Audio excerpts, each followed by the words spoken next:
Welcome to the Creative Penn podcast. I'm Joanna Penn, thriller author and creative entrepreneur, bringing you interviews, inspiration and information on writing craft and creative business. You can find the episode show notes, your free author blueprint and lots more at thecreativepenn.com, and that's Penn with a double N. And here's the show. Hello creatives, I'm Joanna Penn, and this is episode number 811 of the podcast, and it is Sunday the 1st of June 2025 as I record this. We are almost at half a year, which is always crazy to consider. So in today's show, I talk to Jennifer Roig-Francoli about music, writing and the mind-body connection. You couldn't get a more different episode than last week, which I really like. We talk about whether creating with music is different from creating with words, how the mind-body connection affects our work and also our wider experience of life, and perhaps what might be causing us pain, as well as dealing with performance anxiety when speaking and more. So that's coming up in the interview section.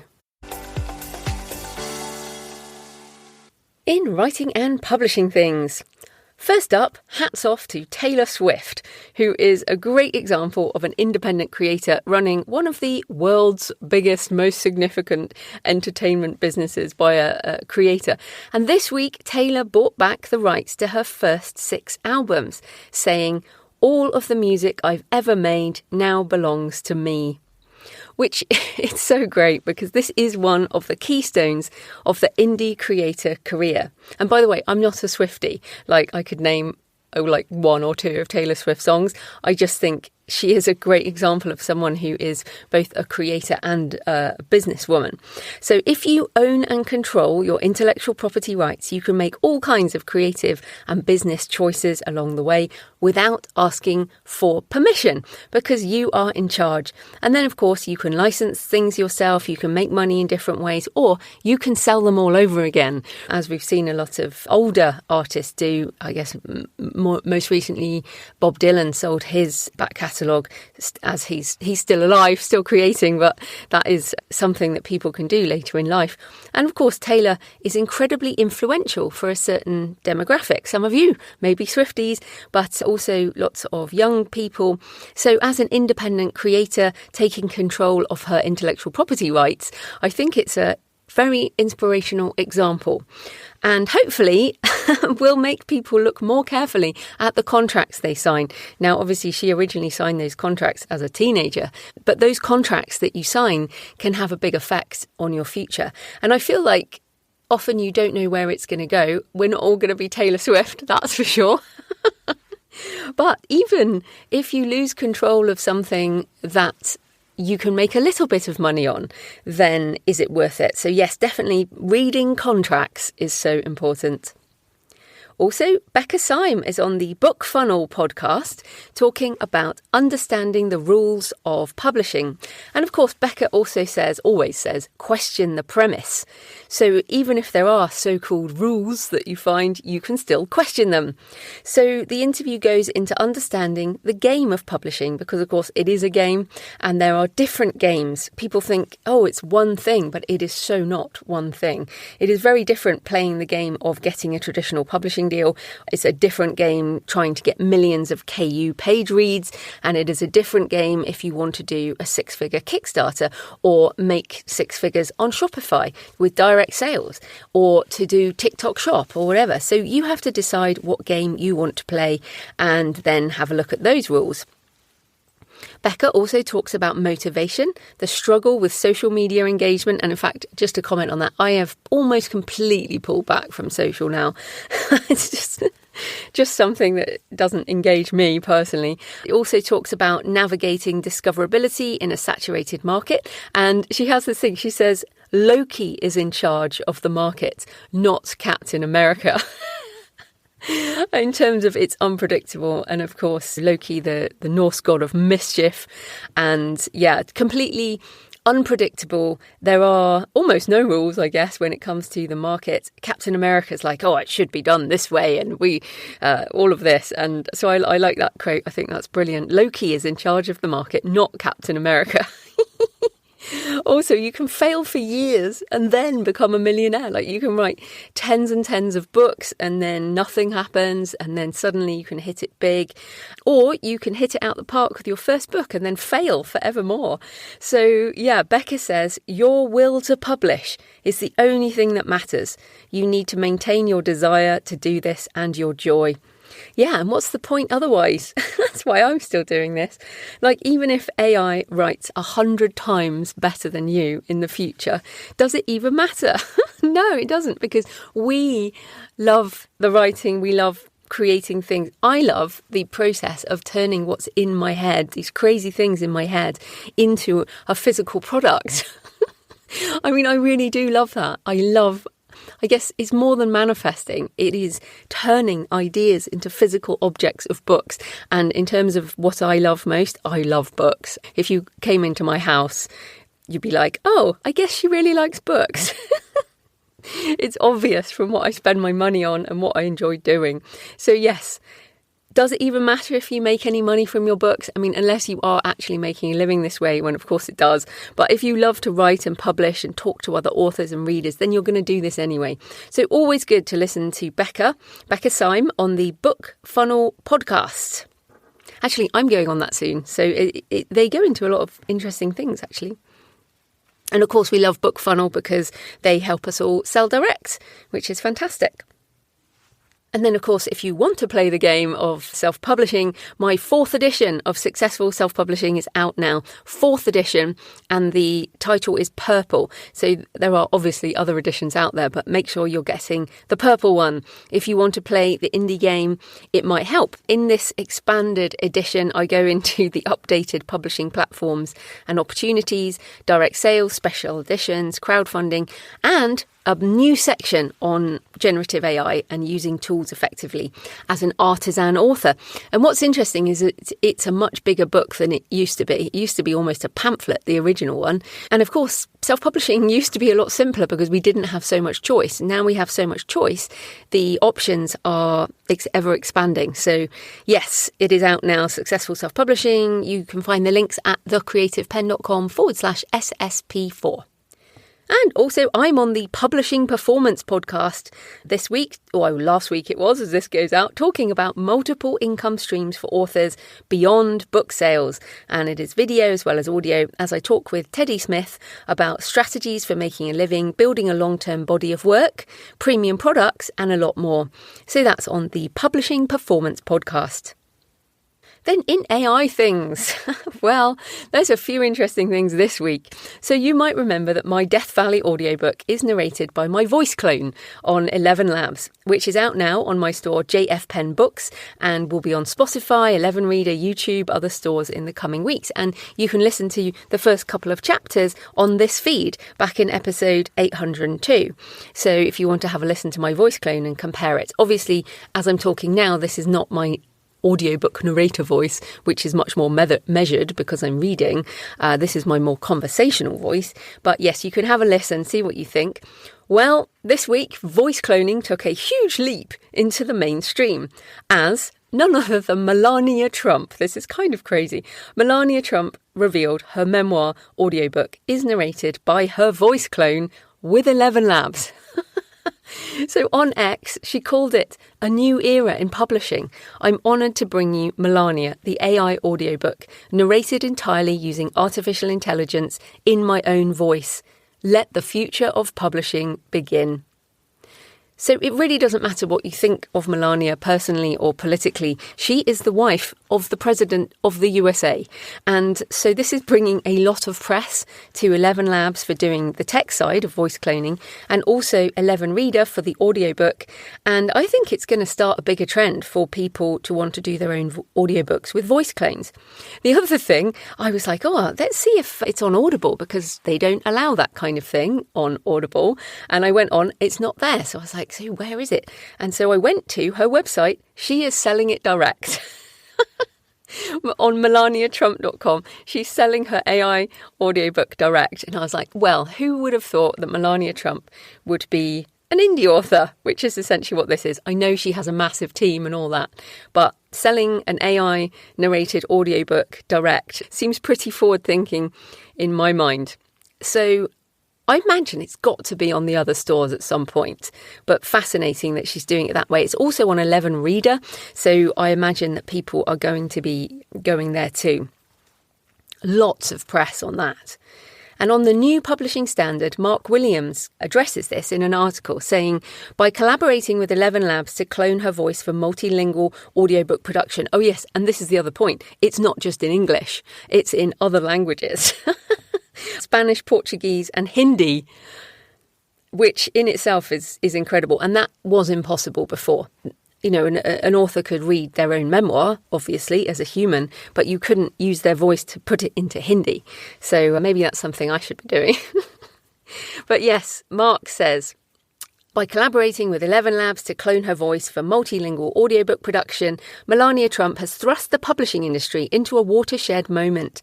While critics may fixate on the author, the deeper story lies in the transformative and irreversible impact of AI voice technology on publishing.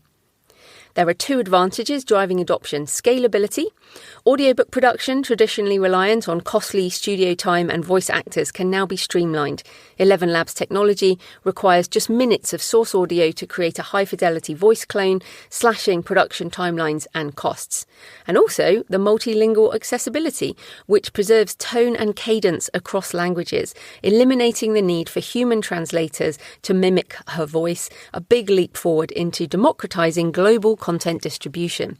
For publishers, Mark says, such efficiency can be transformative when they are bold enough to step up.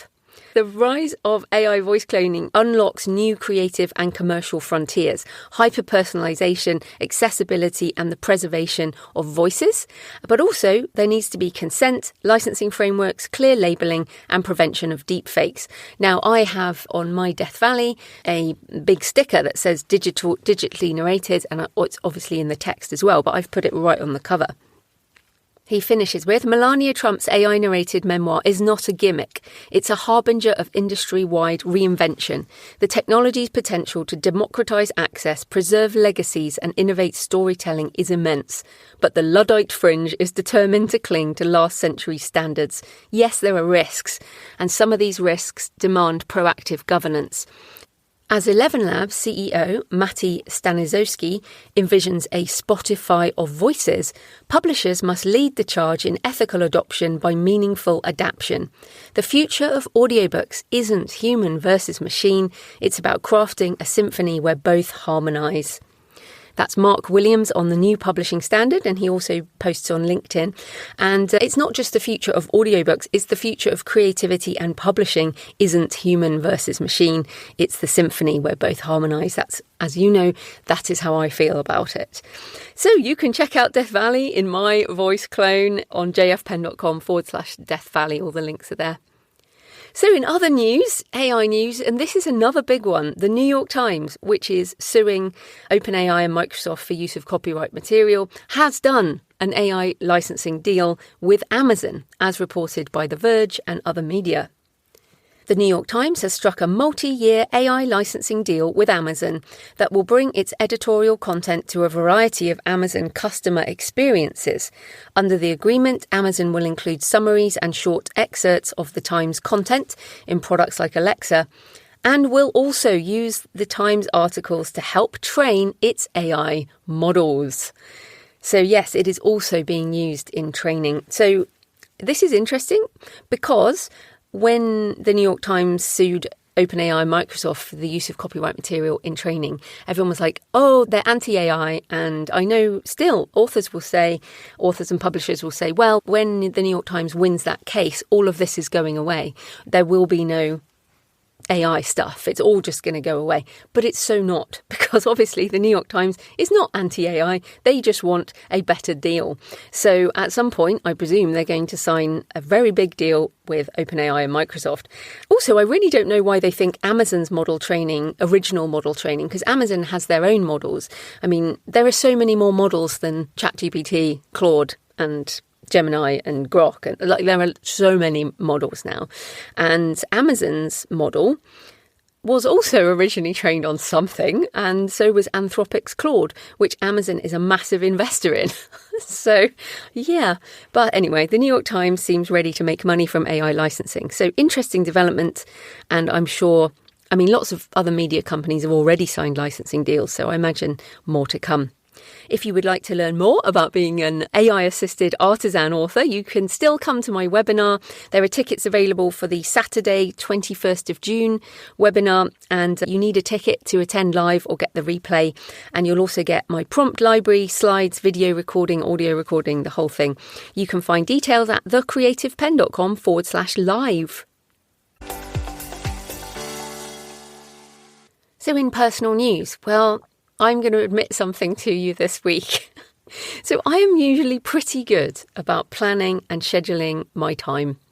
But it turns out that over these few weeks, the sort of last 2 weeks of May and the first week or so of June, I managed to schedule the release of 2 books at the same time, which is Successful Self-Publishing, the 4th edition, and also Death Valley, which was obviously originally on Kickstarter and is now coming out elsewhere.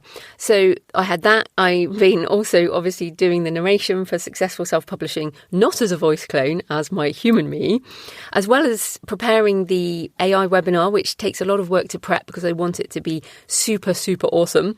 And also my mum moved to Bath and I'm also having work done on my kitchen. So you can imagine the level of stress that there has been.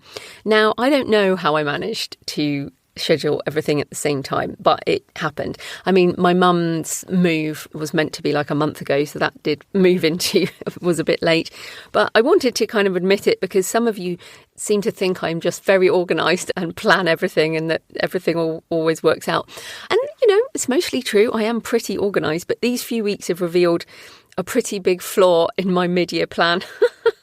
But all that to say, I'm almost through it. It's just been a real push. And I have not scheduled really anything useful in terms of book launching activities. So don't do what I do, I think I wanted to say, in terms of launching Successful Self-Publishing. I'm literally telling you, I'll send an email to the list and Death Valley will be out and I'll do some marketing on it at some point, I'm sure.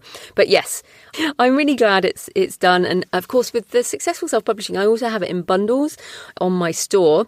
So on creativepennbooks.com. So I had to set up all the bundles, and there's a lot more when you're selling direct than just uploading it once on KDP, for example. So yes, all that to say, I wanted to share, sometimes you can overschedule and that's okay. I'm not going to push myself into doing any launch activities. I'm going to leave that till later, which is good. Oh, also, this is another thing. I scheduled a promotion on Desecration. And again, I scheduled this months ago, and it's also in the same week. So if you're interested, Desecration is on free promotion this week on Amazon. So you can check that out. It's a crime thriller with a British detective, but it's really about the meaning of the physical body and resonating with the history of anatomy, body parts in jars, corpse art, and more. The darker end of the British crime genre. More Mo Hader than Richard Osman. Definitely nowhere near Richard Osman. But yes, that's Desecration. So I guess I have 3 book promotions in 1 week. And also on my books and travel show, I talked to Katrina Turner about the geography of belonging and finding home, one of my perennial favourite topics to talk about. So thanks for your comments this week on Dave's episode. Earl Trotsky said on YouTube, I was glad to hear that Dave Morris talks politely to the AI when he works with them. Even though I know it's not sentient, I treat the AI with courtesy, the same as I would a human. I don't know if I get anything in return, but at least I don't forget how to be thoughtful and kind.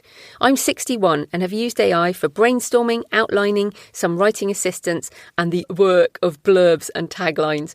I feel like it adds another layer of fun to the writing. Absolutely, Earl. I'm with you there. I have a lot more fun when I'm collaborating with the AI tools. I laugh a lot more when I'm writing. It's hilarious. Okay, so please leave a comment on the podcast show notes at thecreativepenn.com or on the YouTube channel. You can email me, send me pictures of where you're listening. Joanna at thecreativepenn.com. I love to hear from you. It makes this more of a conversation. So today's show is sponsored by Atticus, which helps you write and format stunning books in ebook and print formats. It works across all platforms, so you can use it whatever computer you work on. It is safe and secure, you own your data, and it's also backed up to the cloud, so you don't have to worry about losing anything. There are other kinds of software that do things separately, but Atticus has everything in one place, so you can streamline your process. You can write your book in the editor built for authors with the ability to drag and drop chapters, manage your book goals and writing, habit tracking, word count and all the usual writing elements. You can also collaborate with others, a co-author, an editor or an ARC reader if you want comments on the book later. You can then use Atticus to format your book, or you can import an existing book to format. There are lots of different templates, so you can choose the look and feel or use the custom theme builder. And then you can preview your book on a variety of devices so you can see what it will look like. Your export will work on any book market and platform, so you can get your book out into the world. Happy authors who use it say it is the one app to rule them all and easy to use for new writers.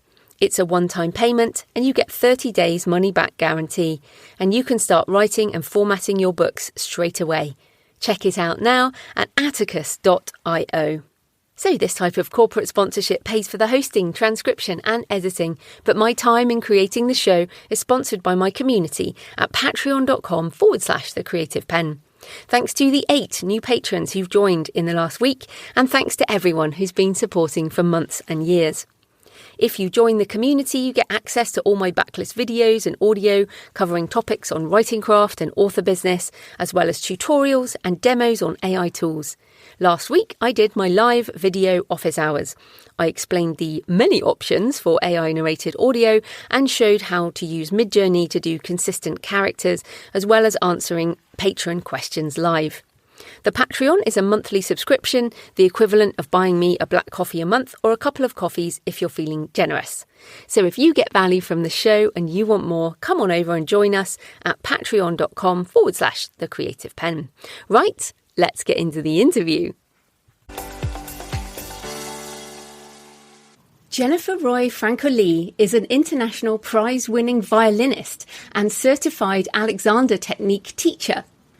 She's also a high-performance coach and the author of Make Great Music with Ease, The Secret to Smarter Practice, Confident Performance and Living a Happier Life. So welcome to the show, Jennifer. Thank you so much for having me. I'm looking forward to talking with you. Oh, yeah, I'm pretty excited about this. We were just saying before the recording, this is my first podcast that's really sort of about music. And so I don't know why I've missed it so much after like 15 years of doing the show. Well, I'm honored to be the first. Yeah, indeed. But I am interested because why write a book? I tend to think that people have this primary mode of creativity and yours is clearly music. So why write a book? Well, I've wanted to write a book for a long time. My dad was an English professor, so my favorite class in school was writing. I used to keep journals. I wrote poetry, stories from the time I was really little. And I've just always loved writing. And it's also been therapeutic for me as an adult, just writing for myself. So writing a book just was a thing I always wanted to do. And the main thing was to get my ideas across about specifically the work that I do with the Alexander Technique and music making and creativity. I just have a lot of ideas and I wanted to get them out there. So a book made sense. So your dad was in the literature field. Were you also encouraged into music as a child? Like, is that, yes. Again, because your primary method, I guess, is music. So writing was second. Did you sort of do that from a childhood? Yes, I'm told by my mother that when I was 2, I declared that I needed a violin. And my parents are both musicians, so it kind of makes sense. They would sit around our living room in the evenings when I was a baby playing quartets with their friends. And I vaguely remember sitting in the rocking chair, like listening to them, watching them. And so when I was 2, I fell in love with the violin. My mom is a cellist and my dad is a violist, but I liked the violin. And when I was 4 years old, my mother discovered the Suzuki method and got me started. So I've been playing the violin since I was 4. Yeah, wow. It's so interesting, isn't it? And I think clearly when you were a kid and it was fun for you and it was all around you, and I said to you beforehand that I don't really listen to music, and I think part of that is my mum likes silence, and so we were never sort of allowed to have sound around us. And I'm a very quiet person as well, and often wear noise cancelling headphones. So it's so weird to me to kind of imagine your childhood with all this music, which then sort of brings me to a question about if that's your main sort of thing that you do, how did you face the challenges around writing when you're used to doing something so different, something so noisy, I guess? Funny, I don't think of it that way at all. And to be totally honest, I don't listen to much music myself either. I really enjoy making music even more than listening to it. But yes, it's pretty loud to have a violin right next to your ear. So, yeah. So I guess I don't really think of it as something different in a way. A lot of my work and what I'm most interested in is how we get inspired and how we take that creative inspiration. How do we take that inspiration into ourselves? Like, how do we let it flow in the mind, the body, the soul, the whole that we are? How do we take these ideas that we have and then express them? So I feel like I have these ideas, whether they're musical ideas or thought ideas, concepts. There are ideas in my mind, and somehow they need to get out. So they can be expressed through music, and they can be expressed through writing. And since I've always been writing, it was actually very easy for me to start writing this book when it was the right time, which is, I tried 3 times to write this book. And the first time I wrote it, or the first time I attempted it, was maybe 15 years ago. And I sat down to write the book one summer on vacation. And I think I probably sat down 2 or 3 times to try to write this book and realized I was not ready at all to write this book. My ideas were totally not ready. They were unformed. It just was really hard. So I left it for more than a decade. And then a few years ago, I got back to it. I felt like it was time.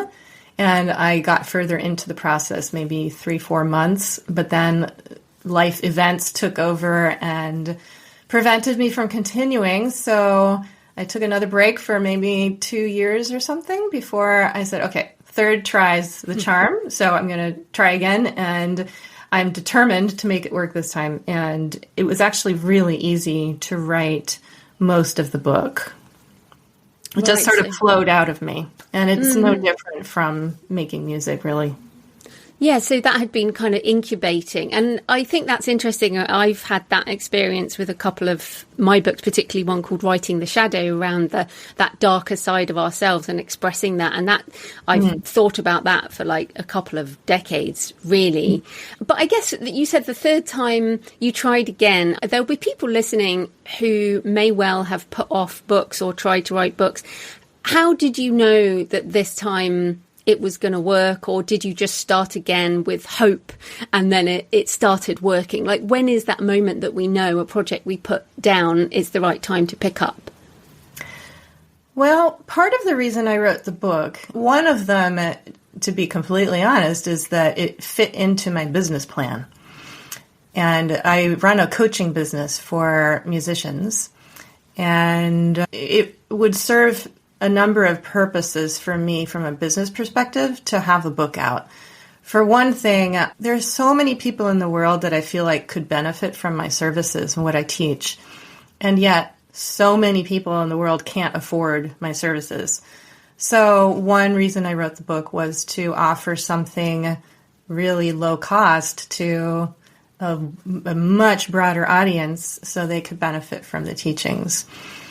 And it just felt like at this point in time, I knew clearly what I wanted to teach. Like, my system was formulated. I had been teaching it a certain way for a number of years already. It's like I really knew my stuff in a way that I didn't before. And I went through certain life experiences too along the way that fed into the book. That's why the first time I tried writing it, I was just not ready. It wasn't the right time. And even the second time just didn't work because of other life events that ended up giving me more material for the actual book when it was the right time.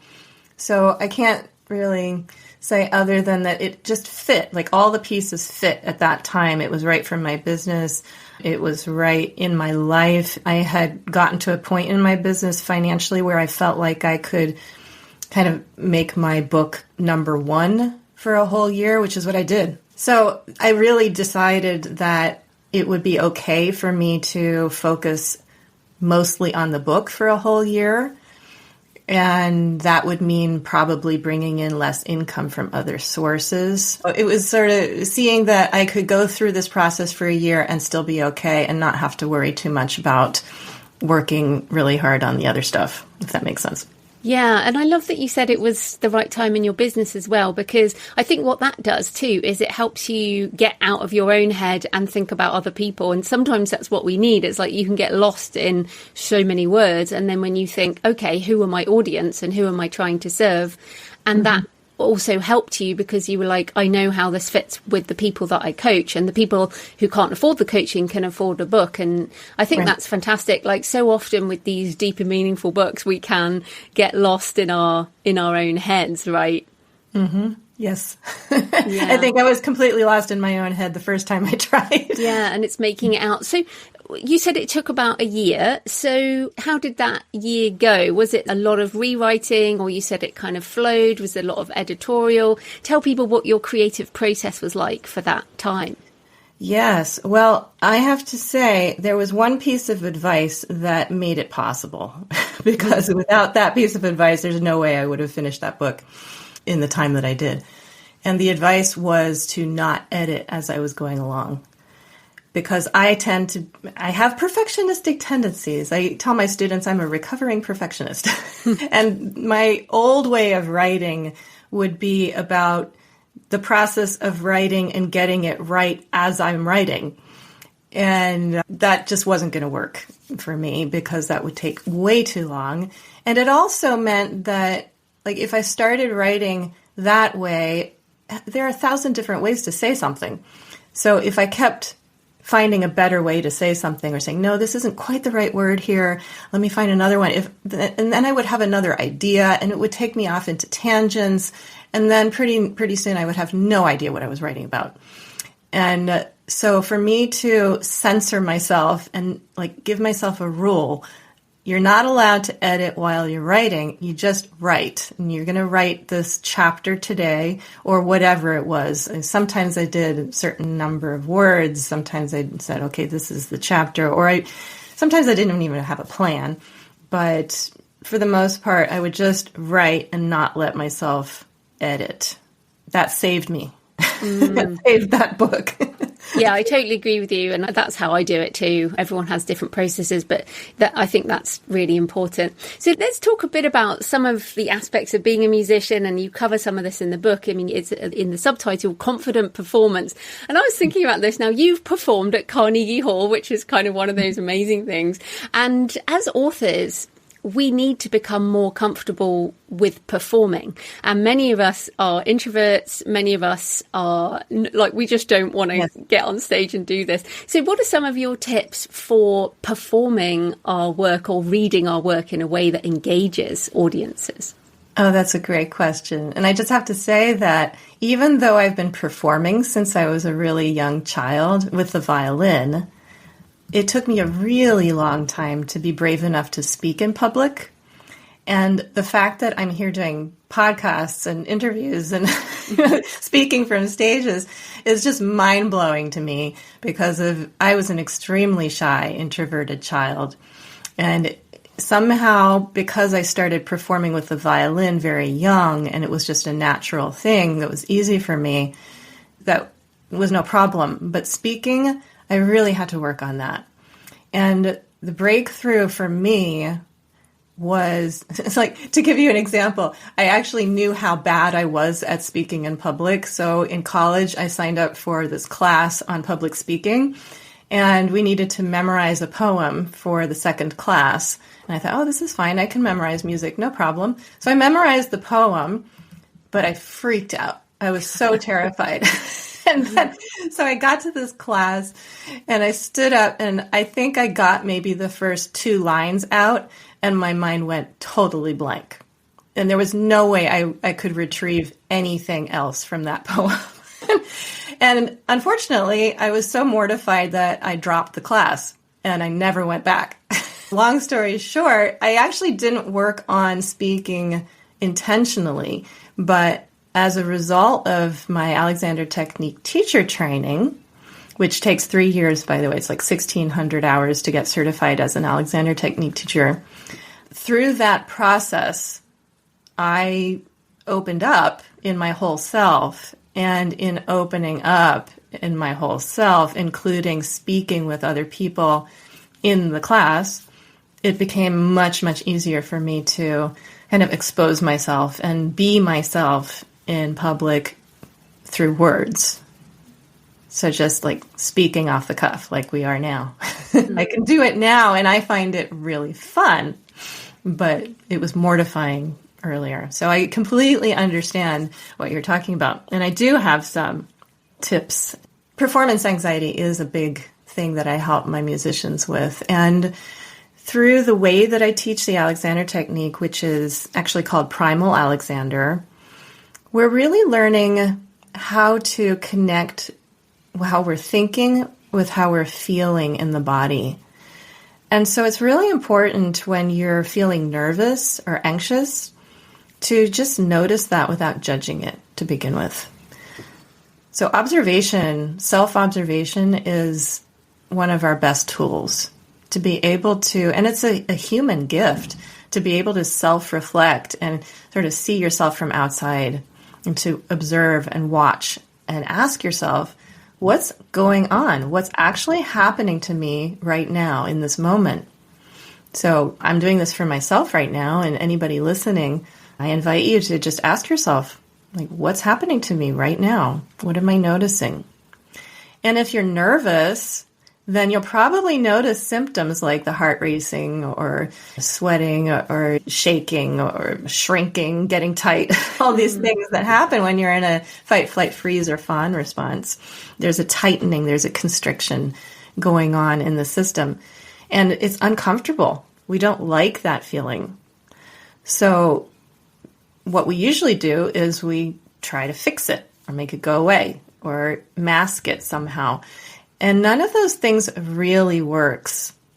I mean, they can work to a point, but the best way that I've found that is really foolproof, and it works for everybody I've ever worked with, is if you really just stop and get curious, like a little kid, like you're a Martian that has no idea what's going on. You're just a scientist taking observations, and you are your own science experiment, or you're a detective. You want to find out. You just want information. Like, what is happening to this human being right now? What's happening? Oh, my heart is racing, or, oh, I'm shaking. And then if we can develop the response of, oh, that's interesting. What else is happening? And to keep asking, what else? Without any rush and without any judgment.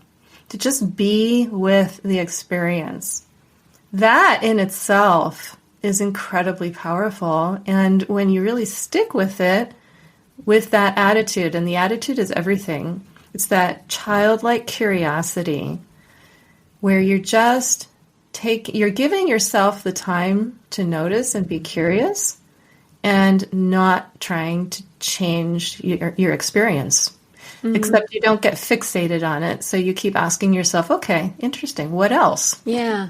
Yeah. And obviously your Alexander Technique is a physical practice, and this idea of being in the body, I feel like so often as authors, different to musicians, especially with the violin, like your body is making the sound, like you're moving with an instrument. And as writers, I feel like so much of it is in our heads, and yet, as you say, going on a stage or speaking is physical. You are a physical human in this experience. So I like that you talk about that. I also find, because I do a lot of speaking, I always do sort of writing beforehand, and I just write, thank you that I can serve the audience. And again, like we said at the beginning, it's, I'm here for them. This isn't actually about me. This is what I can help them with. And is that similar to you as a musician? You're really thinking about serving the people who are listening.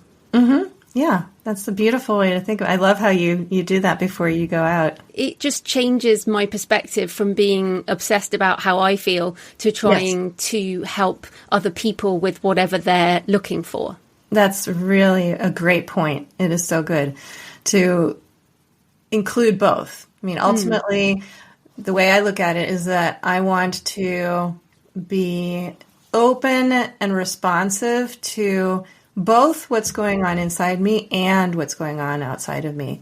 And ultimately, I feel like I can best serve the world around me when I'm making sure that I'm taking care of myself first. Like when I'm at my best, that's when I have my best to give.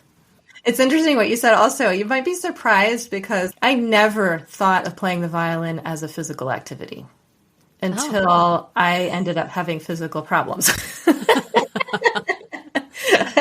I mean, I really thought of it as a mental thing. And I really had a mind-body split where I had this really false notion, first of all, that there is such a thing as a mental activity that's just mental, or a physical activity that's just physical. I mean, that's just not true because, I mean, even as a writer, you do have an instrument because you have a pen or a pencil or a computer, and you actually do need to use your physical body to get those ideas out of your brain. So it's really not so different from a violinist who has a violin and a bow to get the ideas out. So I actually used to always think it was a mental activity, and I had this prejudice against what I thought of as physical activities. Like my brother, for example, was really into sports. And I liked sports when I was really little. I didn't have a mind-body split when I was really little. But the older I got, the more, I guess, praise I got for being more intellectual and getting good grades in school and all that kind of thing. And the violin was included in there for me.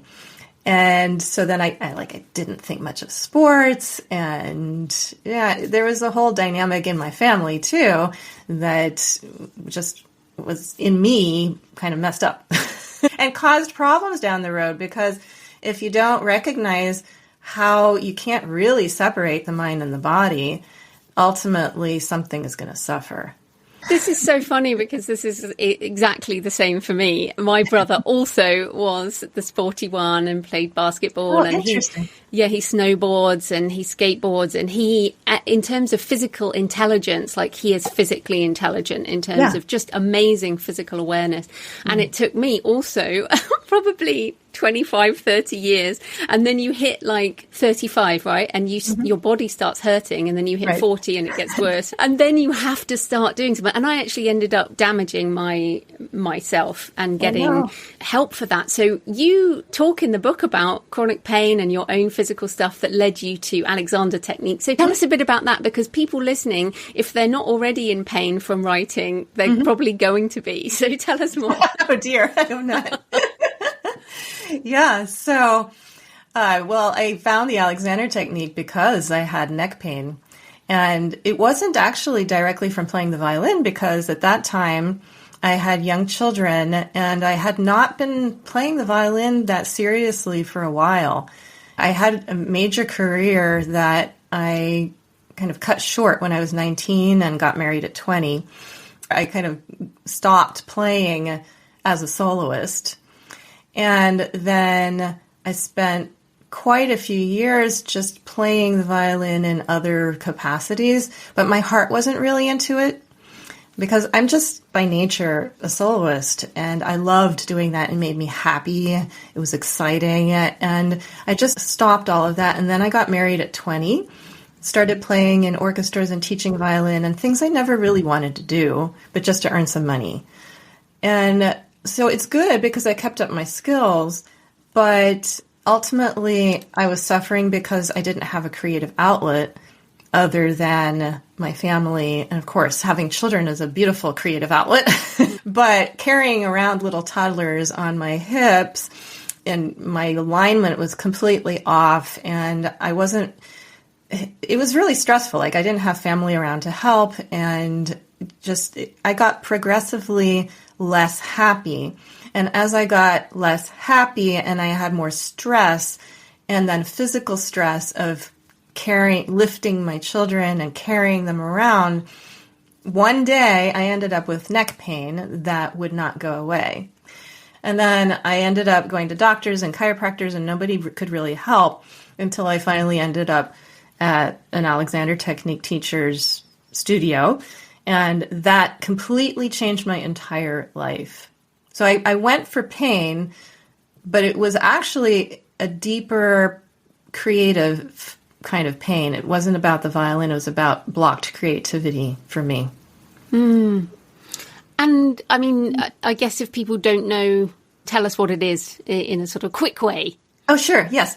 And you mentioned earlier that it's a physical technique, but actually I think of it as a whole person technique. And I know why you would think that, because if people look up Alexander Technique, you'll probably find things about posture, and you'll see a practitioner touching the student gently, like gentle manipulation and moving, sitting and standing.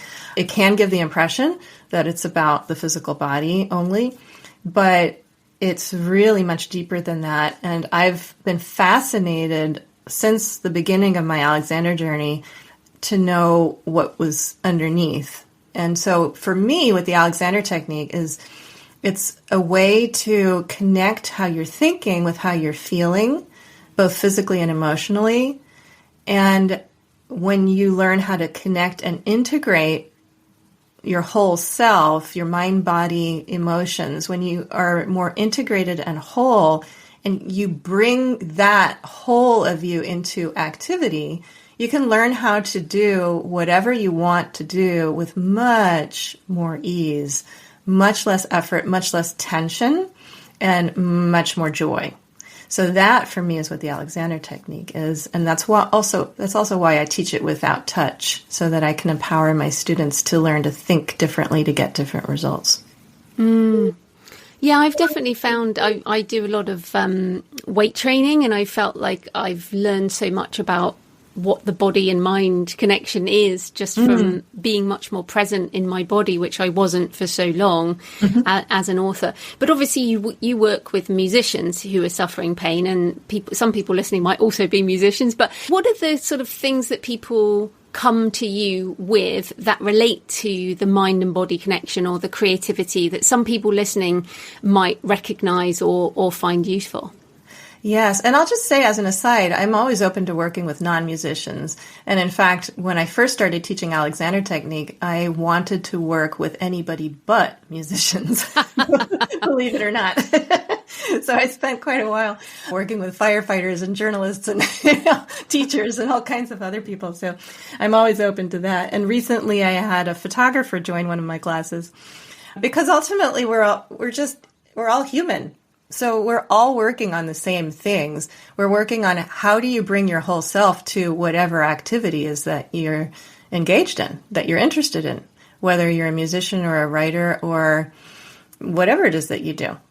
And the specific things that people come to me for generally have to do with improving their skills, like to get better at whatever the activity is, or they have physical pain.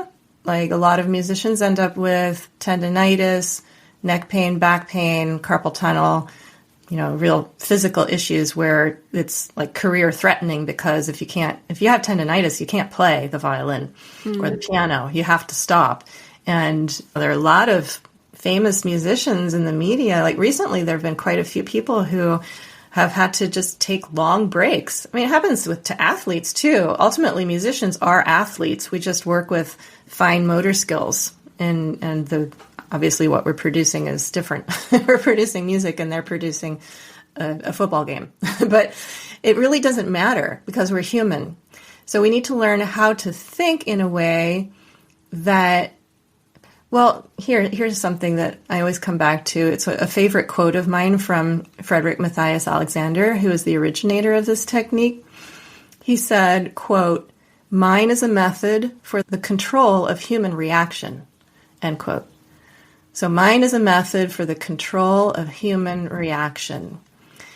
And we are reacting to stimuli in our lives all day long, unconsciously or consciously.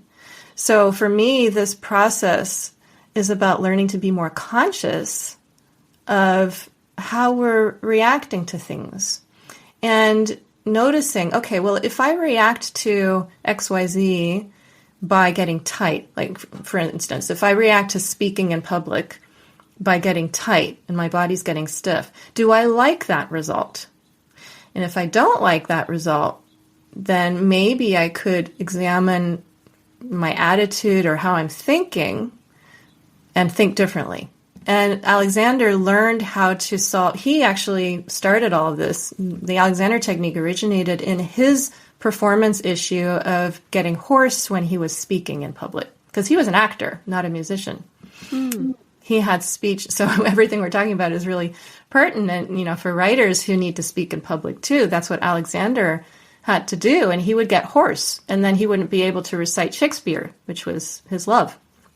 So he went to specialists, and nobody could help him. So he figured either I have to quit and not speak in public and not be an actor and do something else, or I need to figure out this problem and solve it myself, which is what he did. Thanks to him, we have this method that is amazing. Yeah, I find this so interesting. And for people listening, I mean, you mentioned carpal tunnel there. I know loads of writers who end up having that operation, carpal tunnel, or people with back pain who are just on a lot of meds. And I feel like people think that it can't be solved in any other way than medically. So when I pretty much gave myself a shoulder injury from hunching over my keyboard, and basically tore my rotator cuff from hunching. Oh, sorry. Very common though, I'm sure. Yeah, well, exactly. But people think, and then I went to a specialist. I got the steroid injection to immediately stop the pain. And the shoulder guy said to me, this was about 6 years ago, he was like 44 years old. He said, if you don't sort this out with your posture, do weight training, reverse this, you will be back here. And I will have to keep seeing you. It was good. He gave me a real talking to and basically said, get out of here and sort this out. But it's so interesting to me because I know some people listening will be like, well, no, this is clearly just a physical thing that I have to fix with an operation or drugs or whatever. So do you incorporate the medical side into your practice, or is it very much that this takes time to work on your body? So I don't diagnose. I don't have that training. I'm not trained to diagnose anything physical like that. But we do, Alexander technique, there's actually quite a bit of research on it. Unfortunately, it's like the best kept secret in the world because it really does help anybody with anything. It's just really hard to get people to believe that if you're saying I can help you with anything. But that's been my experience. And even of course, thank goodness for surgeons, and thank goodness for doctors, and thank goodness for drugs that are helping people and saving lives. And I'm in no way saying we shouldn't have all that. However, there are so many surgeries that are performed that are unnecessary, in my opinion. And in my experience also, I've worked with so many people who were about to have a surgery and then came to me as a last resort, or had the surgery and it wasn't getting better and it didn't solve the problem, or had this treatment and they have to keep going back again and again and again. So it's pretty clear to me that there's a purpose, there's a reason for the medical profession, and they serve a very important purpose. And yet there's a huge aspect that's completely missing that they are not trained in, which is seeing the whole person and treating the whole person. Of course, there are alternative practitioners and people who do that, and that's great. And I don't think of myself as a medical practitioner of any kind in any way, but it's really very remarkable that I've had lots of people come to me primarily because they had pain. And I'm thinking of one person in particular that comes to mind immediately, and now another one. Two people actually who were told by their doctors that they would always be in pain because the issues that they had were so severe, like from multiple car accidents, from broken vertebrae, from slipped discs, from like really serious physical things that you can see on a scan, right? They're real things. And yet, through practicing the awareness etudes, those are studies, like little awareness exercises that I give my students. I have them do just a few minutes every day. And I say, take these like they're antibiotics. You don't skip a dose. You prioritize this. And it's really easy, really simple, but you have to stick with it. And then there's kind of a paradigm shift that happens when you start to look at life a little differently. And you notice that everything's related, and you start noticing how you react to things, and you get curious. And then you just keep observing and wondering and experimenting with thinking differently. And then your pain starts dissolving. It's amazing. And I've had so many people tell me, actually use the word miraculous. And I don't know. I don't know what's going on. I do believe there are mysterious forces in the world, but it's also a very, very practical technique that people don't have to believe in. They just need to be curious enough to try something different. Because if you keep doing the same thing, you'll get the same results. And that's what we do when we go to the computer, for example. We open up the computer and we typically do the same things. And we have the same attitude, and we are not aware of the rest of the world. We shut out our peripheral vision. We forget about space behind us. We forget about the rest of our lives. And we become so narrow-minded that our bodies just follow the mind. The body becomes narrowed because it follows the narrow-mindedness and the narrow focus. And we're taught that in school. It's drilled into us that we need to focus and concentrate. And the way that we're taught to concentrate is to narrow how we're thinking. And the body is innocent. The body just reflects what we're doing with the mind. And that's why we end up in pain. Yeah, and particularly like circling back to what we were saying about what we were rewarded for as, good girls who were doing well at school and doing what we were told and doing well in exams. And I feel like I spent like 30 years denying my body and what my body needed. And then I've essentially had to change direction. And now a lot of what I do every day is physical movement in order to help fuel my creativity and everything else. I'm much happier when I move, and if I start to be in pain, I will get moving. So I love what you're doing. I think it's fascinating. But just one last question before we go. So at the end of the book, and the subtitle is Living a Happier Life. So I wondered, how do all these things come together for you now with the writing and the music and your business? Do you still have your music as a kind of separate thing to your business? I love that question. I've basically spent my whole life working on integrating everything. And actually, it is pretty integrated, I have to say, because I do my own marketing, for example, for my coaching business, which entails a lot of writing, which when I first started this business and realized how much time was going to have to go into marketing, it was a little overwhelming. And it's the last thing I ever thought that I could enjoy doing. Selling anything, far from my artistic beliefs about life. But it's either market yourself or have somebody else do it or starve. So I learned how to market. And I realized if I need to do this, I might as well figure out a way to enjoy it. And I do love writing. And so I actually have done a lot of training. I've bought courses and had coaches, and I have had a lot of coaching and copywriting. And so my writing is definitely a part of my day, every day. And my music is what I write about. So even though I'm not necessarily performing much anymore these days, it's been a few years since my last performance, or real performance. I've performed live on Facebook, if that counts. I think that does. So I still play my instrument, but I don't need it to feed my creativity. And that's what I realized when I was 19, honestly, that I didn't need it to be a creative person.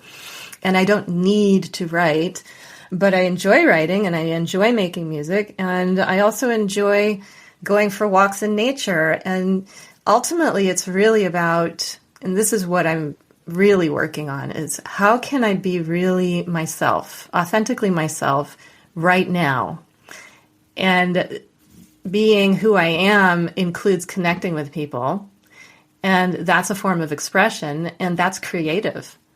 So if I can get out of my way and allow inspiration to guide me, that's a really creative process. And I'm doing that right now. And I hope to get better at it as I go through life. Fantastic. And it does make me happy. There's where the happy comes in. Yeah, absolutely. So where can people find you and your book and everything you do online?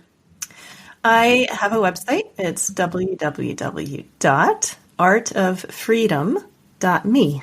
So it's .me.